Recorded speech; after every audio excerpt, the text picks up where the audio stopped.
A vinda do Espírito Santo. No dia de Pentecostes, todos estavam reunidos num só lugar. De repente, veio do céu um som como de um poderoso vendaval e encheu a casa onde estavam sentados.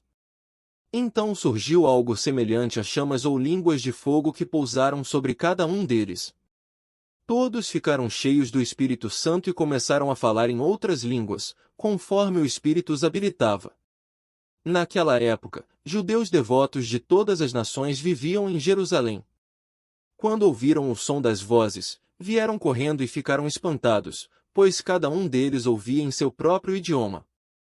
Muito admirados, exclamavam: como isto é possível?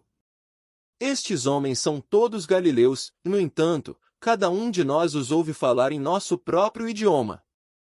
Estão aqui partos, medos, elamitas, habitantes da Mesopotâmia, da Judéia, da Capadócia, do Ponto, da província da Ásia, da Frígia, da Panfilha, do Egito e de regiões da Líbia próximas a Cirene, visitantes de Roma, tanto judeus como convertidos ao judaísmo, cretenses e árabes, e todos nós ouvimos estas pessoas falarem em nossa própria língua sobre as coisas maravilhosas que Deus fez. Admirados e perplexos, perguntavam uns aos outros: que significa isto? Outros, porém, zombavam e diziam: eles estão bêbados. Pedro se dirige à multidão. Então Pedro deu um passo à frente com os 11 apóstolos e dirigiu-se em alta voz à multidão: ouçam com atenção, todos vocês, povo da Judéia e habitantes de Jerusalém. Escutem o que lhes digo. Estas pessoas não estão bêbadas, como alguns de vocês pensam, pois são apenas 9 horas da manhã.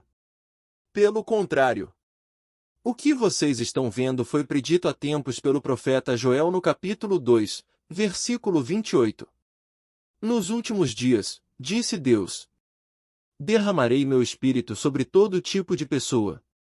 Seus filhos e suas filhas profetizarão. Os jovens terão visões, e os velhos terão sonhos. Naqueles dias, derramarei meu espírito. Até mesmo sobre servos e servas, e eles profetizarão. Farei maravilhas em cima, no céu, e sinais embaixo, na terra. Sangue e fogo, e nuvens de fumaça. O sol se escurecerá. E a lua se tornará vermelha como sangue, antes que chegue o grande e glorioso dia do Senhor. Mas todo aquele que invocar o nome do Senhor será salvo. Povo de Israel, escute. Deus aprovou publicamente Jesus, o Nazareno, ao realizar milagres, maravilhas e sinais por meio dele, como vocês bem sabem. Ele foi entregue conforme o plano preestabelecido por Deus e seu conhecimento prévio daquilo que aconteceria. Com a ajuda de gentios que desconheciam a lei, vocês o pregaram na cruz e o mataram. Mas Deus o ressuscitou, libertando-o dos horrores da morte, pois ela não pôde mantê-lo sob seu domínio. A respeito dele disse o rei Davi: vejo que o Senhor está sempre comigo. Não serei abalado, pois ele está à minha direita. Não é de admirar que meu coração esteja alegre, e que minha língua o louve. Meu corpo repouse em esperança. Pois tu não deixarás minha alma entre os mortos, nem permitirás que o teu santo apodreça no túmulo. Tu me mostraste o caminho da vida, e me encherás com a alegria de tua presença. Irmãos, permitam-me dizer com toda a convicção que o patriarca Davi não estava se referindo a si mesmo, pois ele morreu e foi sepultado, e seu túmulo ainda está aqui, entre nós. Mas ele era profeta e sabia que Deus havia prometido sob juramento que um de seus descendentes se sentaria em seu trono. Davi estava olhando para o futuro e falando da ressurreição do Cristo, que não foi deixado entre os mortos nem seu corpo apodreceu no túmulo. Foi esse Jesus que Deus ressuscitou, e todos nós somos testemunhas disso.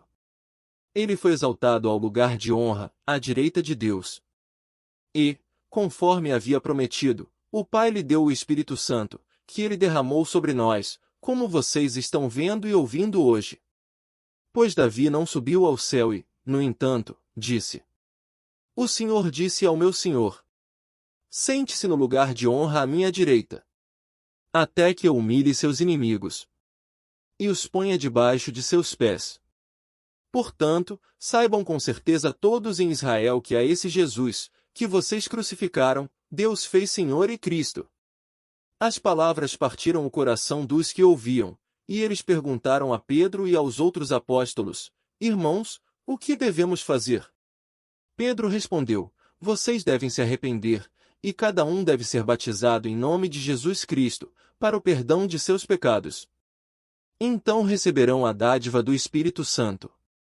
Essa promessa é para vocês, para seus filhos e para os que estão longe, isto é, para todos que forem chamados pelo Senhor, nosso Deus. Pedro continuou a pregar, advertindo com insistência a seus ouvintes: salvem-se desta geração corrompida. Os que acreditaram nas palavras de Pedro foram batizados, e naquele dia houve um acréscimo de cerca de 3.000 pessoas. A comunidade dos novos convertidos. Todos se dedicavam de coração ao ensino dos apóstolos, à comunhão, ao partir do pão e à oração. Havia em todos eles um profundo temor, e os apóstolos realizavam muitos sinais e maravilhas. Os que criam se reuniam num só lugar e compartilhavam tudo o que possuíam. Vendiam propriedades e bens e repartiam o dinheiro com os necessitados, adoravam juntos no templo diariamente, reuniam-se nos lares para comer e partiam o pão com grande alegria e generosidade, sempre louvando a Deus e desfrutando a simpatia de todo o povo. E, a cada dia, o Senhor lhes acrescentava aqueles que iam sendo salvos. Fim do capítulo 2.